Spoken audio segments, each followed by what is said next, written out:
Hello, welcome to today's DNA webinar, here to teach you about essentials to building your equity crowdfunding marketing funnel. Privileged to have Billy Coker here with us today, creative director at DNA. Billy's got decades of agency experience, builds legitimacy to our marketing campaigns, which is very needed for investor acquisition push today. Billy, thanks for joining us. Hey, thank you. Thank you for having me. Absolutely. I like that decades, 2 decades is actually considered decades. I was able to get the plural I like it. sense in there. And just to give them a better sense, you've been at major agencies, working with some of the top brands, and then take that creative vision towards our campaigns. Yeah. So going from B2B, B2C, the whole gamut, working in different agencies. All the problems that we're solving are the same. They're communication problems. So when it comes to acquisition of people to invest in your company, there has to be a clear line of communication. And today we're going to go through the funnel process, because that funnel process is all about communication. It's all about the message you're putting out. It's all about the visuals that you have that go along with that. How do you resonate quickly and clearly, so that way when people come through the funnel, by the time they get through it all, they're ready to invest and they're ready to be involved in your company as an issuer. And mandatory steps at that. We work with so many founders that want to see results tomorrow, and we want to be able to service those goals, but this is the key to it. Do not underwhelm your marketing strategy. Do not put too light of effort towards your overall funnel. By the way, you may notice that we're in person here today. Big milestone. All the DNA webinars to date have been digital. So excited to be back in the office and be in 3D. This is awesome. Yes. Were you able to get the first slide there in the presentation? We all did that? We're good. Can't see it from over here. Okay. So moving over, you got our nice headshots here for digital marketing, what we do. Top of funnel. This deck is yours to keep. Enjoy it. Next, what is a marketing funnel? Why is a marketing funnel important? This is to showcase the theoretical investor journey towards your company. It's designed to symbolize that user's experience. What are they seeing? What type of education are they presented with? What's engaging them, nurturing them through their process to the point of investment? Because we generally find it being somewhere between 7 and 17 touch points before that action occurs. Yeah. And mapping the customer journey, whether it's for e-commerce, whether it's for lead generation, these are similar to an investor funnel. Actually getting to the next page here, you can see the breakdown where top of the funnel goes like this. The top of the funnel is more of awareness. You get down to consideration, intent. This is our opportunity to engage and convert before you get to that actual investment. From there, there's an opportunity to get multiple investments. We're seeing 10 to 30% of investors on these campaigns participate a second time. With strong content marketing, mid-funnel, you can see more of that 20, 30% range. And ultimately, loyalty and advocacy. A lot of people think it stops at the investment stage. Absolutely not. What we want is peer-to-peer marketing. We want Billy to invest and tell his brother, hey, you should really get in on this deal. Check this out, because he keeps seeing such great content from them on a daily basis. Yeah, and I think that's really important, especially when it comes to investment dollars as well, right? If somebody invests in you as a company and they don't hear from you again, it's a little bit of an alarming thing, right? So the idea of consistently putting out content that's going to nurture not only the ones you're trying to get invested for the first time, but the ones who are invested, it gives them a good feeling that they put their money in the right place, especially when they see progress, right?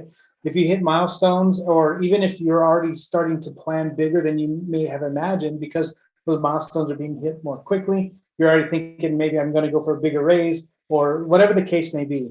In order to have those people in your corner, you have to keep them informed. And so it's information and communication are so important. And the funnel system, or just the building of a proper funnel, it alleviates all the pressure of having to do that, right? If you just follow the steps properly, you'll actually have an ecosystem that allows people to always know what's going on with you. And you have a roadmap, really, in order to get through the whole process. Absolutely. And you get to figure out which pieces of content end up in which section. So we're going to move over to top of funnel here. This is all about attracting.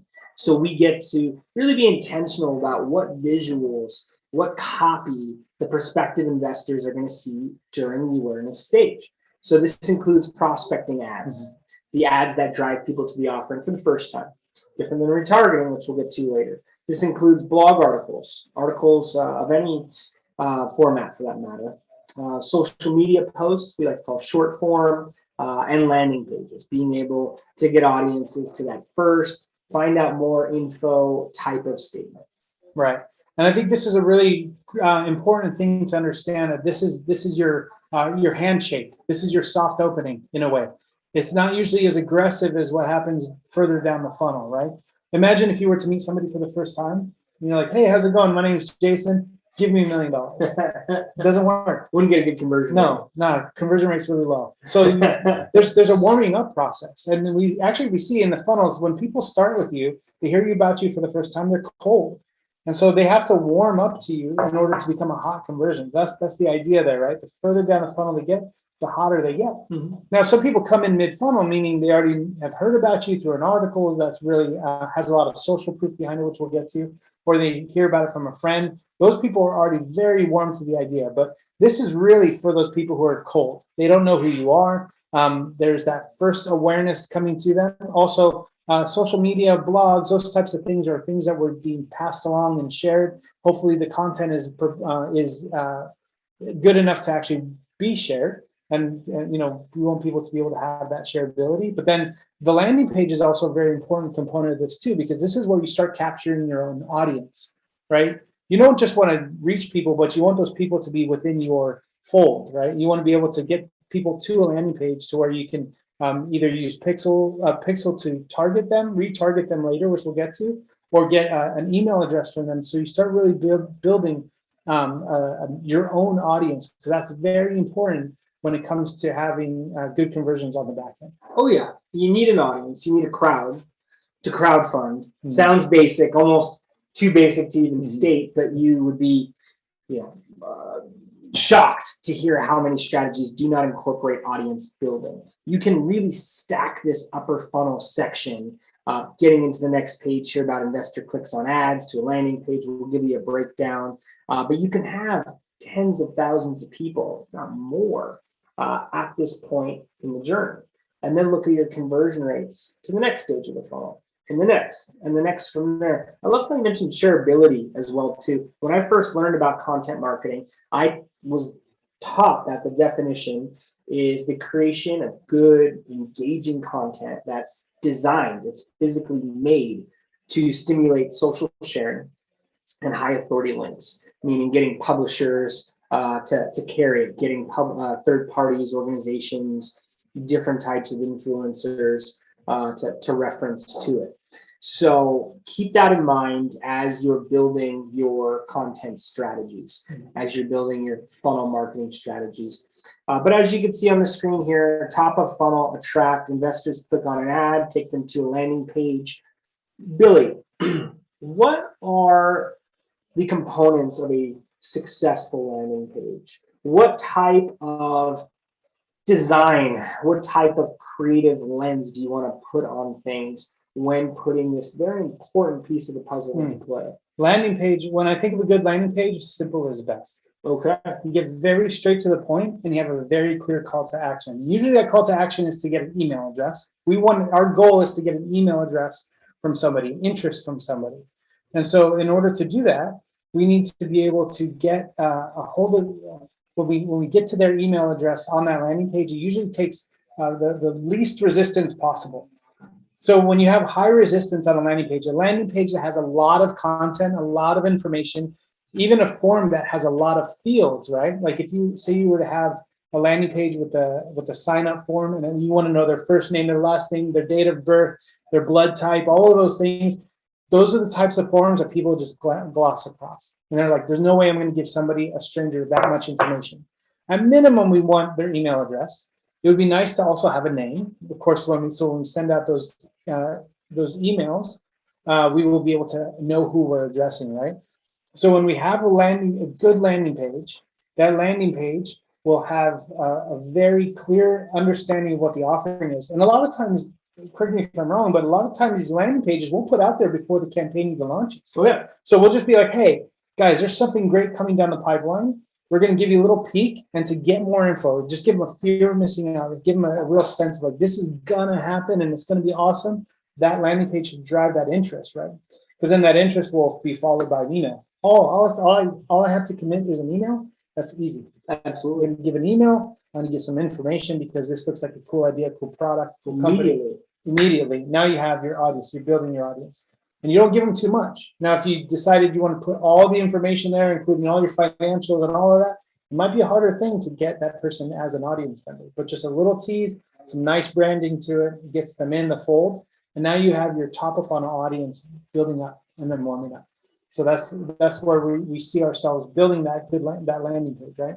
And to that point, right? If that landing page isn't converting, that's where we can do A/B tests to see what is really what are people tracking with, what are people resonating with, and it gives us a chance to figure out what kind of messaging is resonating with these potential investors, right? Yep. So with the landing page, it's an easy way to get people to figure out what people are going to respond to when it comes to your offering without even going live yet. Exactly. Because think about it, a lot of times we see these offerings come up, and what happens is as people set up their offering page on whatever portal they decide to, Start Engine, Refunder, you name it, right?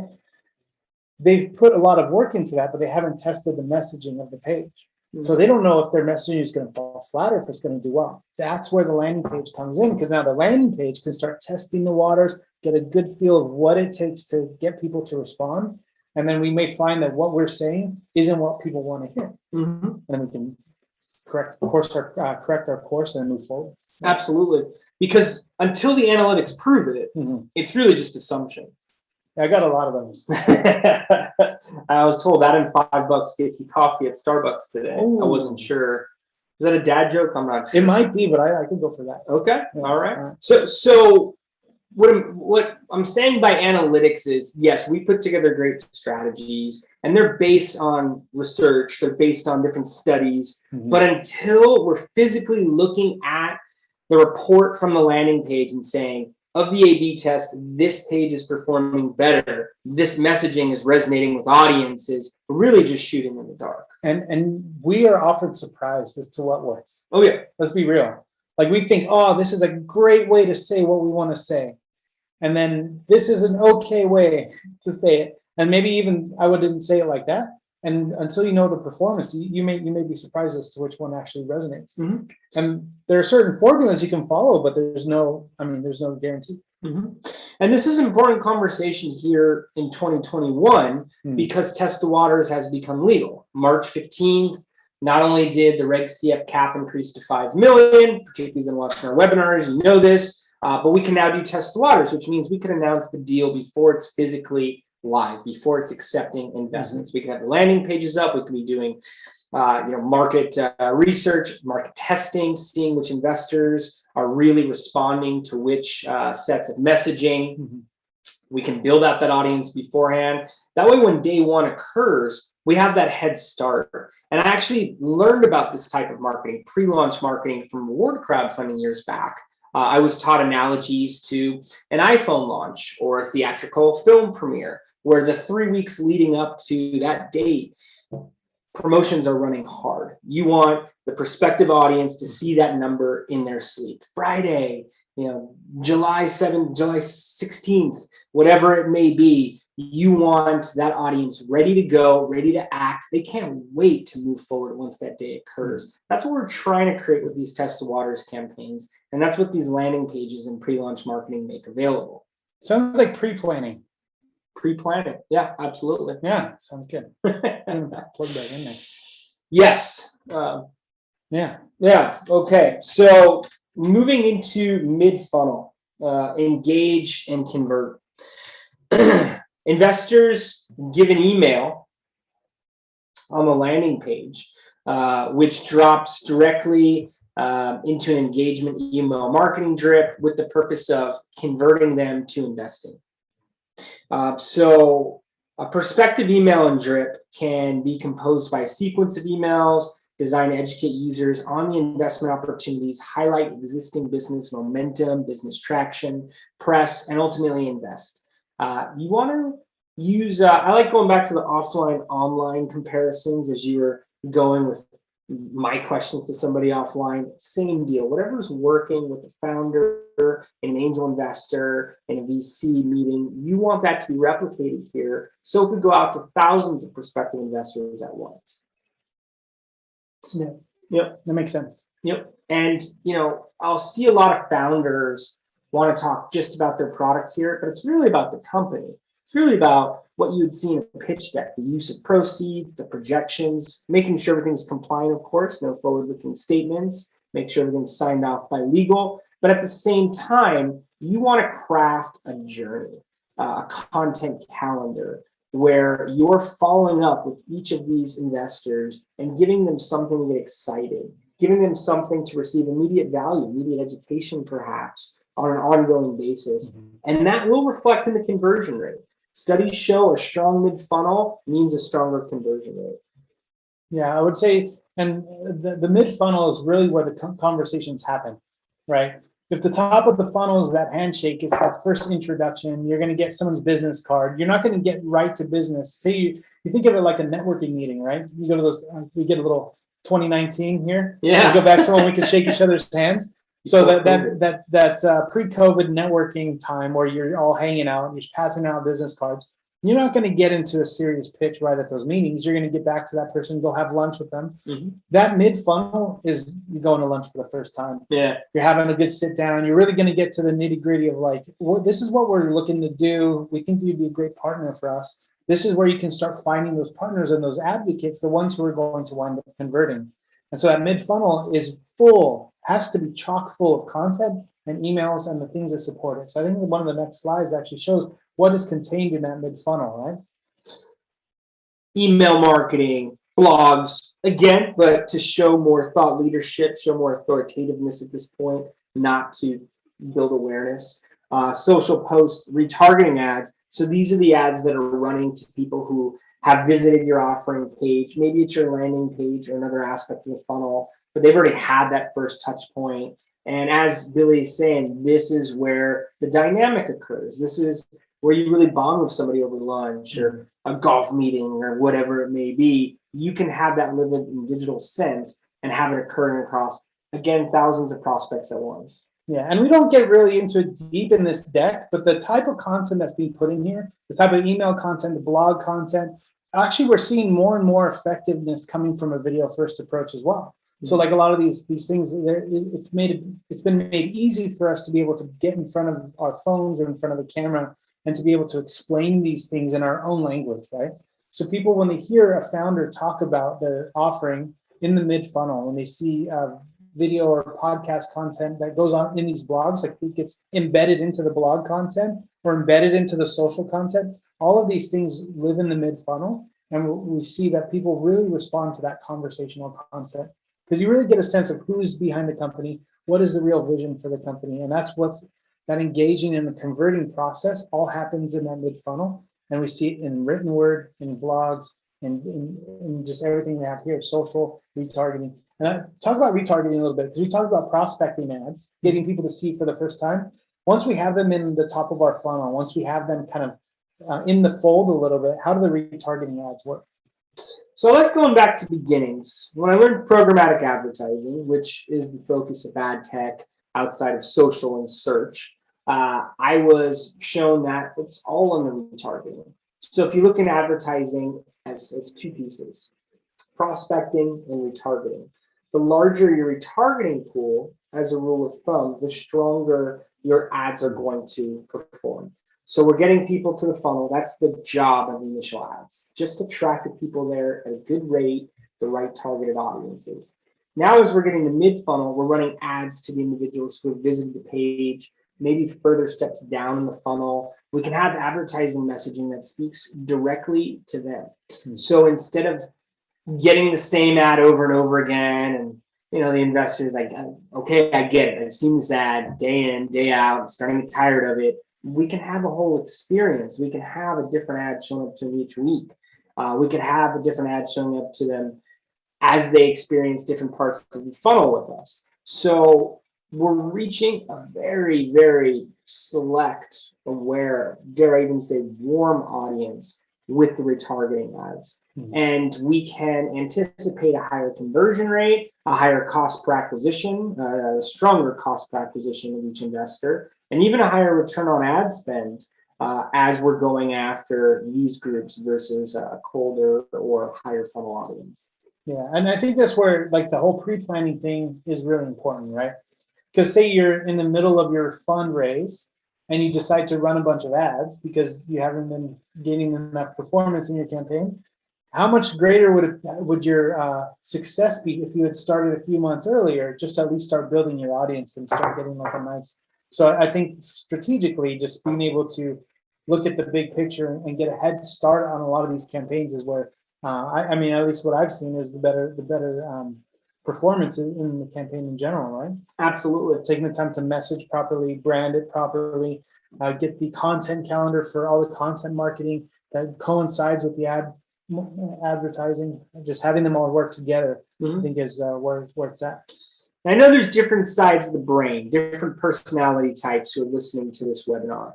If you wanted to look at this in the form of numbers, so you're hearing about what types of creative formats we put at top of the funnel, mid funnel, low funnel. I like to think of it as we need 50,000 people to visit an offering page to get higher levels of mid funnel traffic to hopefully be able to convert 1,000 investors. If we get 1,000 investors at an average of $1,000 each, this is taking into account minimum investors participating between $100 and $500 statistically on these campaigns. This is taking into account some of your 5, 10, 25K investors, maybe higher than that, and averaging them out to 1,000. It just gives you an idea. If you get 50,000 people in that funnel and you have 1,000 getting to the conversion stage, you're doing pretty good. That's a 2% conversion rate. And as you're hitting different milestones through there, different stages of the funnel, you can see, hey, the conversion rate's a lot higher on these guys who've already visited the offering page or already been to this stage of the funnel. Retargeting ads lets us target them directly. That is the power of it. Let me ask you this. How much patience does it take to see one of these campaigns go through? Because when you think about it, you hit 50,000 people to get them to get the 1,000 of them to convert. Imagine it takes some nurturing and some time, right? That's kind of the point of the mid funnel. Absolutely. I'm painting it too black and white just to say get 50,000 visitors and you're going to get 1,000 conversions. As I'm saying that's strong average performance. Right. It's an average of strong performance. That occurs over time. I would say somewhere between 3 weeks and 3 months. And there is a methodology behind that, which speaks to the funnel. It's going to take them 7 to 17 touch points, as we like to say here, before that investment occurs. Could we reach them 7 times in one day? Perhaps, but that's not really the way we see these things play out. That's kind of like, Mom, can we go? Mom, can we go? Mom, can we go? It's kind of the same thing, right? Exactly. You'd be surprised. We've had to operate in those circumstances. We've put together outstanding performance in the last 2 weeks of a campaign, things along those lines.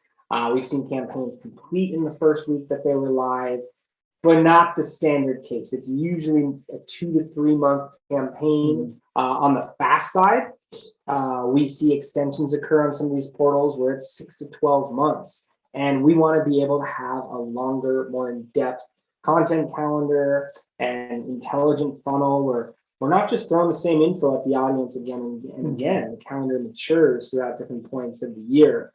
But that 3 week to 3 month window would then be taking different audiences through it at earlier and later stages of the campaign. Patience. I'm glad you brought up that word because not everything works right out of the gate. You may be familiar with our whole philosophy towards marketing: test, optimize, scale. Imagine some of your listeners have also seen our podcast or heard of talks about it before.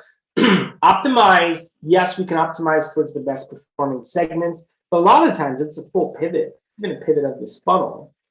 so that we're producing a stronger result, because not everything works right out of the gate. So having that patience, having that marketing talent to be able to problem solve to a point of effectiveness. Now, getting more into the mid-funnel, engage and convert, we're seeing email examples. So there's a little roadmap here. Thank you to sign up for our audience. We see sends to opens, 22% open rate. Open rate gets higher as you get further down into the funnel. The next contact delayed from moving forward for 1 week. We like to space it out so we're not overloading the audience. But here's an example of what some of the early stage emails could look like.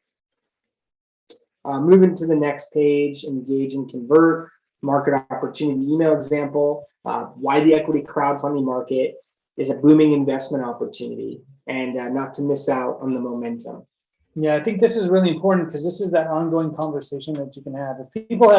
If you have that good landing page offering and you get people into your email drip, it's really important to keep this conversation going, because they may not find you again on social media. If they're not going on Facebook all the time, they're not seeing retargeting ads, they don't really have the time for it.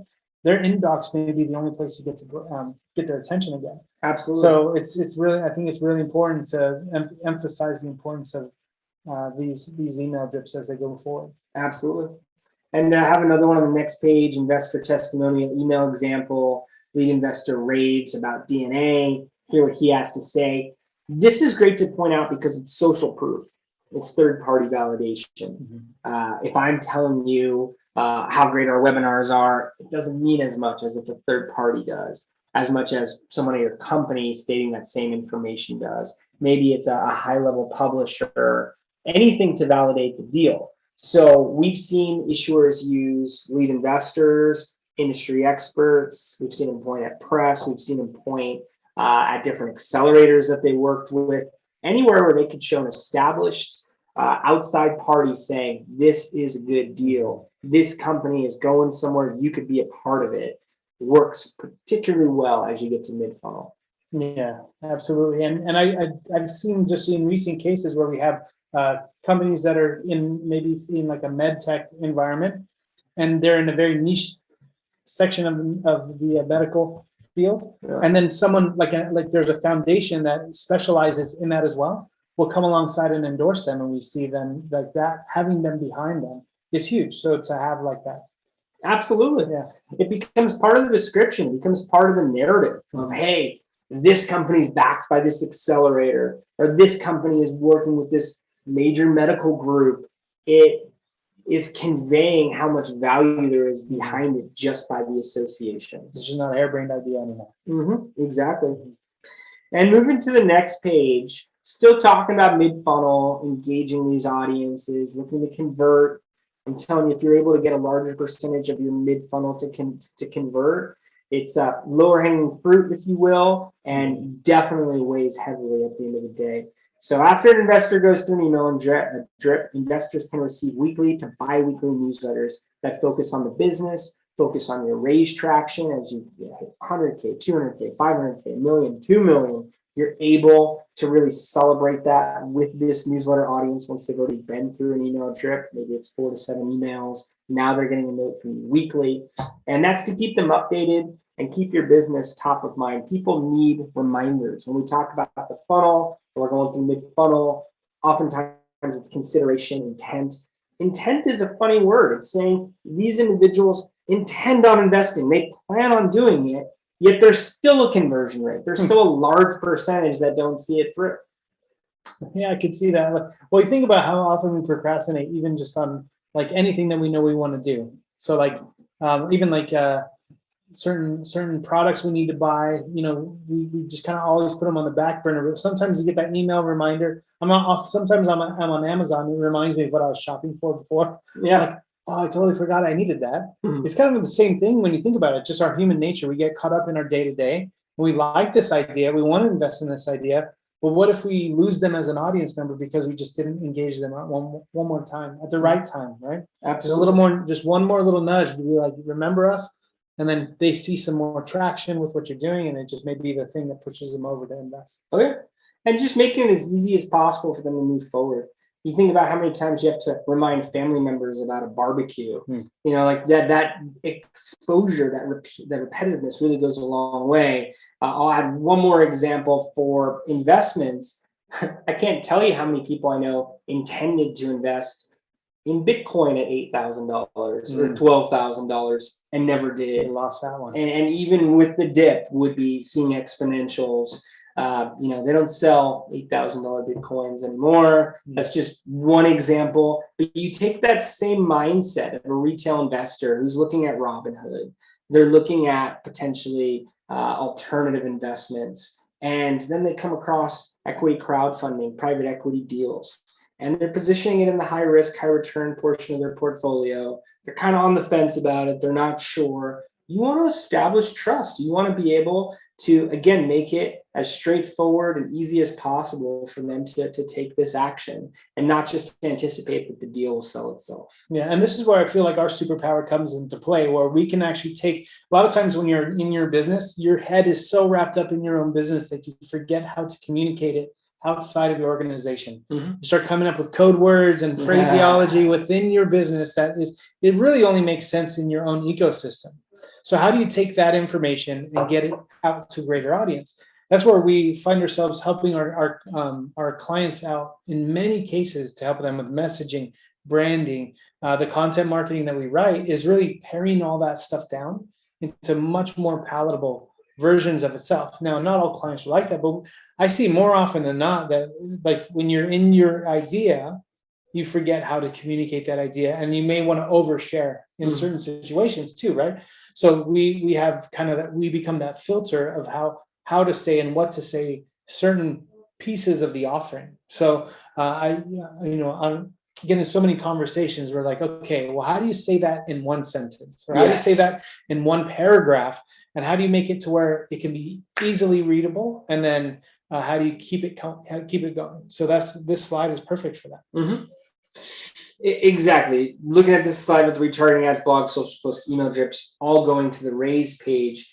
This is post landing page. This is now throwing new content at them and taking them to a place where they could actually invest. They can take action here. We could show return on ad spend, return on marketing spend. We could take a disbursement of that investment, following the different rules of each portal, reinvest it into marketing and scale, drive a whole lot more traffic to it. So very, very important pieces here. And I think the funnel is ultimately what's going to set apart the largest winners in months to come, years to come in equity crowdfunding. Where at first it was, hey, let's bring investors to these deals. And we're democratizing the investment opportunities to early stage projects, the next unicorns, if you will.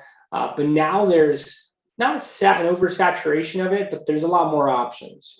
So the brands that have this well manufactured process that are really engaging to investors and even educating them. The investors are becoming experts in the field just by going through these retargeting ads, blogs, social posts, and email drips. Everyone's going to get a stronger value from it. Everyone's going to get a stronger takeaway. Yeah, agreed. So I want to get to loyalty and advocacy. I want to take a break for a second, though. Billy, what does brand loyalty mean? What does brand advocacy really consist of? Gosh, well, we think about our day-to-day lives. We're used to being branded. We've been our whole lives, right? And so it's become a different thing in B2B, though. Okay. When you think about it, it's different, but it's the same. It doesn't have quite the same, like when you think about like what kind of cereal you love or what kind of milk you like to buy, those types of things, those become our day-to-day brand loyalties, right? But when it comes to like when you're looking for new opportunities, when you're looking for new ways to invest money, ways to invest capital, it's a little different in that I feel that there's a stronger connection with the people within the company, especially when it's a new company. Now, if Elon Musk comes along and says, I'm going to start something new, we with this track record, we can say, oh, okay, we have a good feeling that we should invest in whatever Elon's doing, right? Sure. But Jason Fishman, if you decide you're going to start a kiddie pool company, and it's going to be the best kiddie pool on the planet, and you have the best idea ever, how do I know that that's ever going to go anywhere? And you may have a Sure. great idea. You may have something that no one has ever thought of on this planet. You don't do. But in that situation, brand loyalty and advocacy is very important, because Yes. you're going to convert those people. You're going to find that one guy who believes in you so much that he's going to tell 3 or 4 people. But it's like compound interest, right? In that case. And in the B2B circle, a lot of that's done in LinkedIn, a lot of that's done in networking, a lot of that's done within, certain, just certain ecosystems that you have in vertical niches, right? So like if you're an aerospace company, your chances are a lot of your funding could come from that same industry. Sure. So it's not strategic investment. Yeah, strategic investments. So it's almost like a vertical, like a loyalty within a vertical, where I think your personal brand is where a lot of that comes into play. Absolutely. Especially this last year, we've seen in the COVID environment, the idea of video podcasts, vlogs, those types of things, and that short pieces of content. Those are the things that are getting reshared on LinkedIn. We see it all day long. Right? But those are personal branding efforts. Yes. The people who put the time and effort into doing personal branding will get loyal people by their side. And so we're seeing that even if you're not talking about your offering directly, but you're talking about your thought leadership and your experience in the space, when people go to invest, they're going to say, I'm already loyal to this guy to a certain degree because I've seen content within my own ecosystem, right? Sure. So by the 5th time they see you and you say, hey, by the way, our company is trying to raise $1 million. You want to give me 10? They may very easily dip into their wallet and give you that. So I think that's where the brand loyalty is a little bit different than your traditional, like Kellogg's brand loyalty, right? Sure. Personal brand, and then advocacy behind that company from there. Yeah. And when we look at the reviews on, let's say, WeFunder, where you have the opportunity to write a statement on why you invested, the founders commonly mentioned, it's commonly emphasized. We see many of our most successful campaigns being clients that were working on their behalf with founders who are the most active. They're being featured by Forbes and this conference, digital conference, what have you. They're doing a monthly webinar. They're doing a biweekly article. They're putting themselves out there, getting featured right and left, and building that loyal fan base. And again, it's showing up in the actual investors' words on why they participated. I love how you brought up Elon Musk. There's an audience out there that'll buy anything that Elon Musk is associated with. An audience will buy nothing that he's associated with. That's very true as well. Yeah. But you want to play to your fan base, almost to the point of a sports team and having a jersey and the name on the back associated with that brand. Or those strong founders, great way to look at it. But any type of sport, maybe with sponsors, where the athlete can move to a different sponsor and you'll now buy that product because of how strong you are of a fan of that individual. I can see that type of connection between investors, be it retail or accredited, and these type of deals. So love how you pointed that out. It's more than just brand advocacy. It's the team. It's the page of the pitch deck that people flip to see what else they've been involved with. It's that backstory and history. And again, loyalty and advocacy for equity crowdfunding, I want to see it show up in terms of friends and family investments, first degree connection investments. I love seeing an investor pop up and then within 48 hours, another 3 investors from the same zip code. That tells me, hey, the content is being shared. This funnel is going into action. I love seeing a second investment, in some cases, third investment, or even when the founder has an opportunity through the investor relations process to thank the investor, they end up connecting somehow, and then the investor comes back and participates at a larger level. That's what's available at these lower stages of the funnel. Yeah, exactly. And that's where you get the people that will stick with you even if you go for another raise in the future. Oh yeah. So that, what's an interesting point there is once you've finished your raise, right? What kind of nurturing, how important is it to nurture those investors after the capital raise, right? How do you keep communicating with the people who have invested in your company? Because there may be a year later, you may need to raise another $5 million. Okay. Now you have a whole audience that you need to go to. Now, if your teenage son, I don't think you have one, I have one. If he comes to me for $100, says, Dad, I need $100, and then I don't see him for 3 months, and he comes back to me, I could really use another $100. I'm like, not even a hello. He gets nothing. And this is a true story. No, if probable. Not a true story, but I would not give my son another $100. Yeah. Think about it. The loyalty and advocacy is the same thing, right? If you don't keep people abreast of what you're doing and how things are going, how you're progressing, how are they ever going to come back to you confidently to invest again? So I think, again, it all comes back down to communication throughout the funnel process, pre-raise, post-raise, the whole way through. Absolutely. Yeah. I like the example you gave there. And imagine if son's talking to you every day, giving you new information, new updates, what they're working towards. It's that much easier of a decision. It's like, I blew a tire. I'm like, here's $300 for your tire. Get some food on the way home. Yeah. Have us some gas for your car too. It's great. I love it. And we are working with groups on their third and even fourth rounds now. Mm-hmm. Howard Marks at Start Engine says, always be raising. We're definitely fans of that type of thought process and see the potential for the entire vertical in the next 3 years, 5 years, 10 years of groups doing continued rounds, even funnels that connect from e-commerce to now investment to the next round of investment, so on and so forth. Yeah. Creating these super customers. I've heard different words used towards an investor and things along those lines. That's a new one. I haven't heard that one yet. But it's happening. It is definitely something that is coming into effect. So when we talk bottom funnel loyalty and advocacy, as an investor invests, it's important to keep them engaged by pushing them through an email drip, updating them on campaign's progress, and sending them new content, keeping your social media platforms updated and relevant. If you invest and then go silent, it says something. If you invest and then are putting out upgraded content on a daily basis and featuring more third parties and there's more momentum to be showcased, that investor is going to have a completely different thought towards what they've put money towards. Mm-hmm. That investor is going to be that much more likely to share, that much more likely to purchase if that's applicable to your company. As Billy said, for B2B, maybe it's a strategic investor and they're bringing their B2B clientele to the table. But either way, they're going to be a larger ambassador if this is occurring. They're going to place more value on what they've invested in. Also, converted email drip can be composed of a sequence of emails designed to thank the investor, collect data, and encourage reinvestment.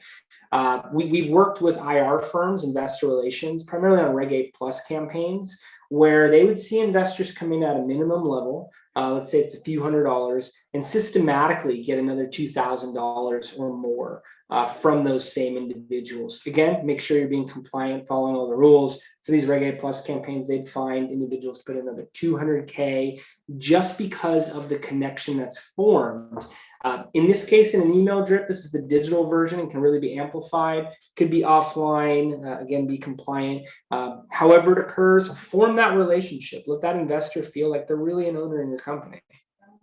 Because they are. Exactly. Exactly. Yeah. And how does this compare to bottom funnel for other verticals? How does this compare to some stuff you've worked on in the past?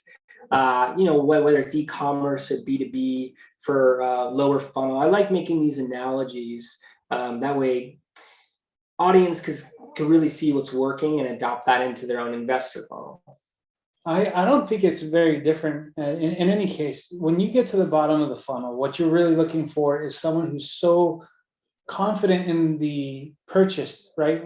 If it's a pair of shoes, if it's anything, you want somebody to, by word of mouth, go to somebody else and say, this was awesome, you should also be a part of it. Because people want to build community. Community is so big, and it's a big buzzword now in marketing too, but like when you have friends and family that are also sharing in the same joy you are, like if you found a sweet deal on some shoes, you're gonna say, hey, you got to go down to DSW because I got some killer deal on some Nikes that are, whatever it is, right? And in the same way with these investment opportunities, you're looking after someone who's like a friend of yours who has some extra cash that they're looking to place it somewhere with some really great potential. You're going to get those people behind you, and even like you said in the industry. I don't think it's very different at all. I mean, some of our methods are a little bit different. Nike's not going to be sending out email drip campaigns to all of their customers.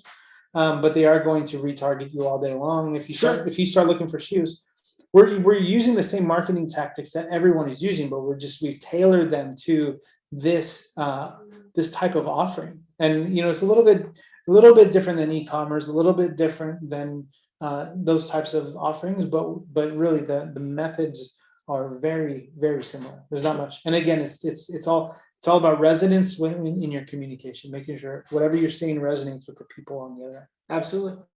I don't know if I've received it from Nike, but it's all in the follow-up. And Yeah. I have received emails from major brands, generally around feedback. They want to know how I feel. Typically. And filling it out, who knows what they do with the info, but at the same time, I feel closer to the brand because I've been able to contribute towards it. I see it more and more on the apps I use as well too, booking apps, all types of different components will want the feedback. So when we're looking at bottom funnel here, you see a few examples for emails. The open rate is substantially higher. People like being thanked, send them a thank you email. Investor questionnaire, this is going back to the focus group type. Hey, let us know what you think. Also creates a closed loop in the sense of if there's something that investors are responding to, showcase more of that in your funnel. Yeah. If there's things that you're getting negative feedback on, perhaps look to optimize it out. The questionnaire is a mutual exercise where you're able to get info to act on, and they're able to feel like they're contributing. They get something out of that. An investor call email example, interested in investing 5K or more, we'd love to chat. Here are direct examples of what we're using, as well as some nice breakdowns of what this looks like with social posts, blogs, email drips, taking back to the raise page, either for the next investment or for advocacy. Yeah, and I think people will stay subscribed to your email drip or your email campaign as long as you keep giving them content of value. So even if it's not directly related to your raise or your company, but if it's an industry specific thing, I think even after a raise, you could still nurture your email list and have a really good relationship with your investors, and even add to that list over time and have the potential of reaching even more investors on your next round. Because as you said, always be raising. You gotta keep that conversation nurtured. And going to the raise page through the email drips and having it match up with the social posts and blogs. It's all just about saying the same thing in every place. Sure. Yeah. Now, Billy, I want to ask you a question about time. If I was a founder and I was listening in right now, I'd say, this sounds great.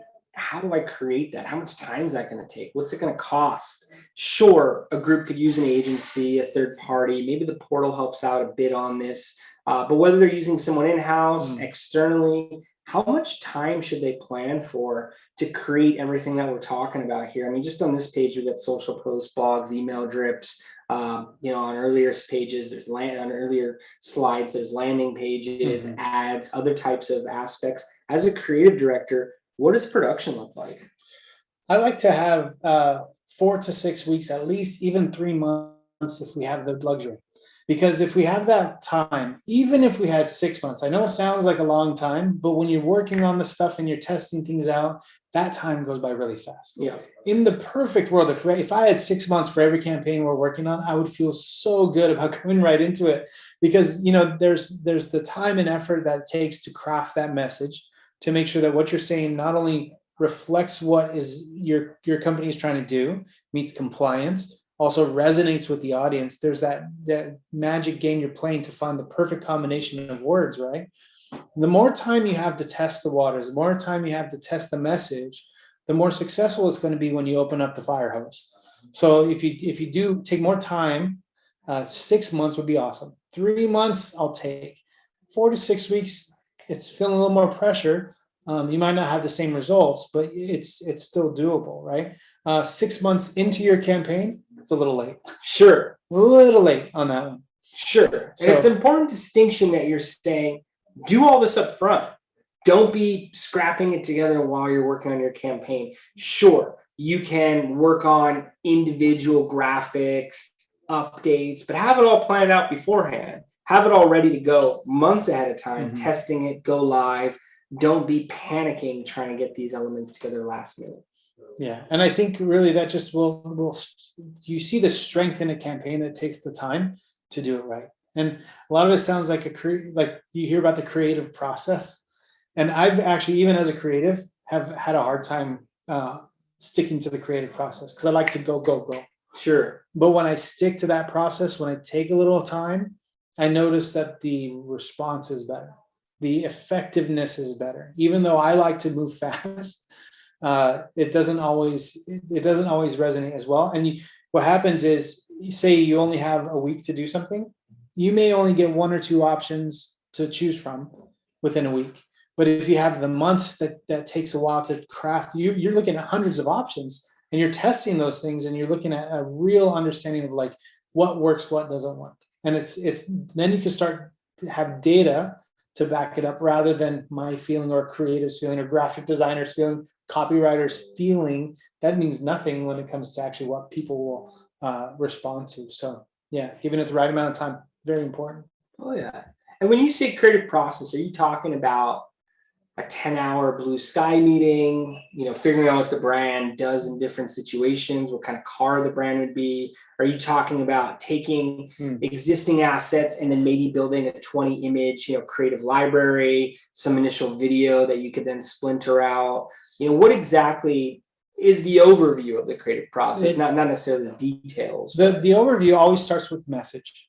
When you start with messaging, you know what you're going to say, the pain points that you're addressing, as a company, this is where you're going. But then you're trying to take these investors as you're trying to bring them on into a journey with you. So you need to convince somebody to get in your car and drive 100 miles an hour down the highway. And it takes some time to convince somebody of that, right? You need to make sure your car looks pretty, and you need to make sure like it doesn't smell like fast food, all those things, right? To make a good experience. So all of those things are within the creative process. It's the basic messaging is where we start. So that way, that's the framework that we build upon. It's like building a house. Like you have to have a good foundation, and then the elements go up. Then you get the framing of the housing. Then you start getting into the finishing work. And by the time you're done, you have a house. But all the time and effort, a lot of that stuff's unseen, right? Yeah. I don't know what's behind these walls. Like the wiring could be a mess, but if it's built right, it will all work fine. You flip the breaker, everything works fine, right? It's kind of like what we're doing. A lot of the stuff winds up being behind the scenes. You don't actually see the process, but you see the results in the end. So again, it's not just about doing graphics. It's not about waxing on, but it is really getting down to what matters, what your message, and then also how to represent that visually and then concisely, and how to then give people a strong call to action. In the end, you want people to respond to it and take action. So without a strong call to action, by me just talking about myself, that's not a call to action. So Sure. Getting people to say, you must invest now because you have 2 days left, or else you will never have a chance, and VCs are going to come in, and you're never going to get a chance on this ground level to come in.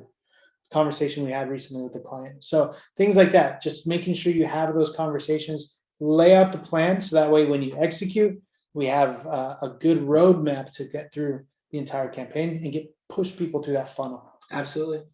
And remember, that funnel leads to, in many cases, an expensive company. The average Reg CF right now is about a $20 million valuation. Even last year, pre-extension, it was $11-12 million. So that house, this wall, that foundation better represent that price tag. And don't forget, you're talking to high net worth accredited investors alongside very high volumes of retail investors who are trying to seek out the right opportunities or be part of a very specific community. Make sure the house reflects that. Why rush it? Why do less than 4 to 6 weeks? Why not do 3 months? Why not do 6 months? Why not put your best foot out the door? The best aerial videography footage of that house to sell it to the greatest degree. Picture a $20 million home in Beverly Hills. This investment opportunity has to be of the same caliber. So don't skip these steps. I love how you laid out that process. Definitely recommend that for anyone who's even thinking of an equity crowdfund campaign or re-examining their own marketing strategies, their own marketing funnel after hearing this. And as we get to the final pages here, we see something of altogether, and this kind of breaks down the funnel where you have attract, engage and convert, and loyalty. Upper funnel, mid funnel, lower funnel. Really allows you to compartmentalize which creatives go to which section, what that user journey consists of, where you're anticipating seeing conversion. You're not running prospecting ads, which are at the top of the funnel, and expecting to see conversions the next day. That's not what you're blueprinting out here. Right. You have prospecting ads, social media posts, blogs, taking to a landing page. From there, you're running retargeting ads. You're sending more social posts, but to audiences that are now following. You're sending email drips. As you may recall, the email drip feeds out into a weekly email newsletter. You're getting a blog article out, portal updates, all to take people to the raise page. But at that point, not right out of the gate, and raise page, invest, as Billy said, call to action. Many salespeople don't get the deal because they don't ask for it. This is where you're giving the opportunity to prospective investors to participate, to become shareholders alongside you. Make sure that's very clear. And then loyalty, that bottom post-investment in many cases, email drips, newsletters, the investor relations process, social, blogs, keeping them engaged, hopefully leading to advocacy, whether that's in the form of repeat conversion or peer-to-peer marketing. Yeah, it pretty much lays it out. Absolutely. And so funnel tracks the steps that lead to investment. Without it, your campaign is flying blind. Be very intentional, forthcoming with what that process is going to consist of that you're taking investors down. Don't expect to just have an offering page and let it do its thing. Not only have to traffic people there, but you have to figure out how you're going to do the follow-up. I used to use these sales statistics where most salespeople never follow up a second time, like 10% do after 4 touch points. Meanwhile, the majority of sales occur between the 5th and 12th touch point. This digital marketing numbers are a bit different, but be very focused on where you're looking to see performance. Yeah. I just, to resonate that, I think by the time you get somebody through the funnel, they should know exactly what you stand for. So make sure you're, like you said, I love that you said intentional, very intentional with your messaging. So, and a lot of that could seem overwhelming, but that's what we're here for, right? Absolutely. Yeah, absolutely. Jared, do you see any questions? How are we doing on questions? Any listeners, please feel free to submit here. Do you work with amusement parks? Do we work with amusement parks? We have not. I wanted to sell churros at one point. I think that's different, or just eat churros. That's working at an amusement park. I don't recall any specific amusement parks we've worked with. That being said, there are a couple projects that are prospects right now I can't speak too much about that could potentially be put in that category. There are ski resorts who have raised successfully on these platforms. An amusement park could absolutely raise capital from a marketing perspective. You got compliance, legal, finance that would have to weigh in on what that would look like, of course. But being able to create what I define as a premium audience for these campaigns of investor users and have future, is guests the right words? The guests for an amusement park, actually being owners in it, and some of the perks that could be involved. That could be really cool. Yeah. I mean, I would have crowdfunded the Star Wars land at Disneyland. Oh yeah. I don't think they needed my money though.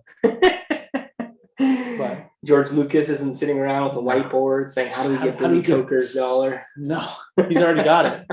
He's already got it. Yes, people want to be part of these things. In some focus groups, I've researched that it wasn't actually the return on why individuals invested, it was the experience.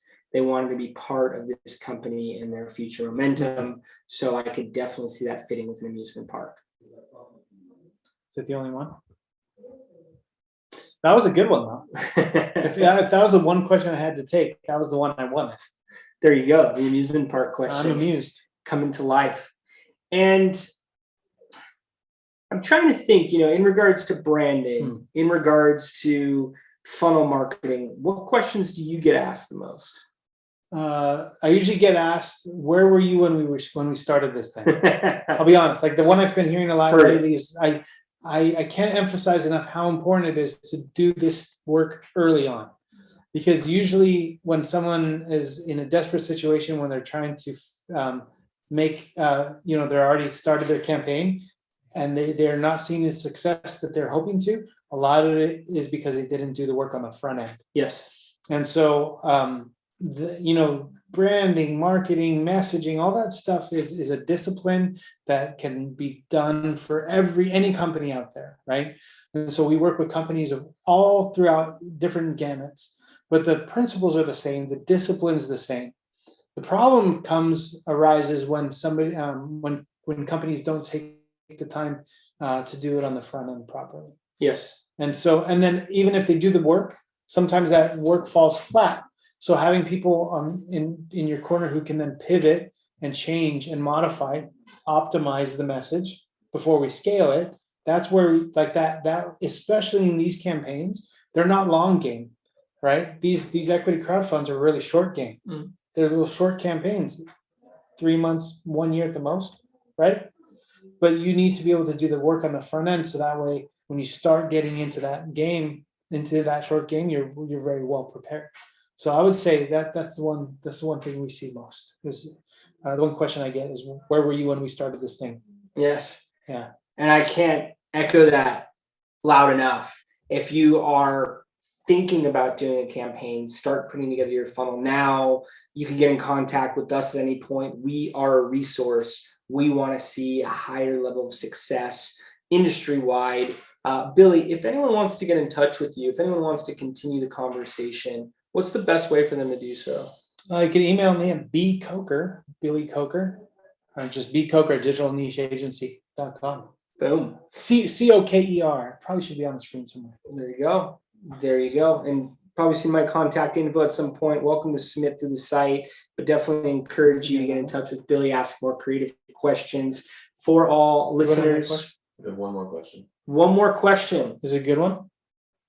Yeah. Do you charge up front? If so, how much? Do we charge up front? If so, how much? We do bill monthly and have month-to-month service offerings. We're told our costs are low, and the majority of our budget does go directly into advertising, meaning, let's say on average, every dollar we spend is a new visitor to the offering page from our historical equity crowdfunding audiences.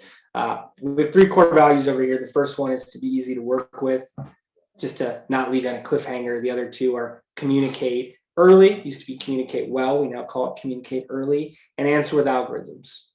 The only way to measure is with numbers. So definitely like to be flexible, like to be easy to work with. Like I mentioned, we want to see a higher success rate industry wide. So hope that's helpful, and definitely open for conversation. It could give you some stats on what to plan for in terms of percentages towards your total raise to spend on marketing.